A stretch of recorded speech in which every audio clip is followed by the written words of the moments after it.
Ayan, kaya nilaga ng ulo ng salmon kasi yung asawa ko hindi pwede sa kanya ang mga mga may gata at karni, kaya Puno siya, oh. puro Kasi nilaga.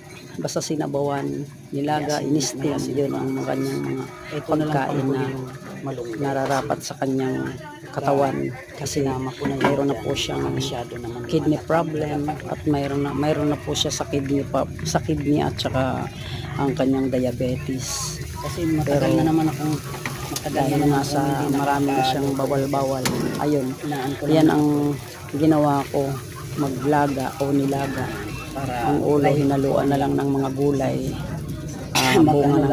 bunga ng malunggay, tapos yung patola na bunga, yun ang aking mga hinalo.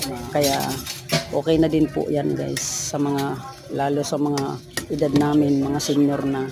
Hindi na namin kailangan ng mga puro karne kasi mahirap na nga ang panunaw. Pagka umiidad na, mahirap na talaga ang panunaw.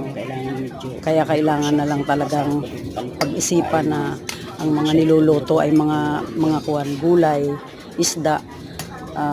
Pwede naman paminsan-minsan sa karne, pwede naman, lalo na yung manok kasi ang manok naman malambot, kaya kailangan. Kaya guys, kaya salamat sa inyong panunood.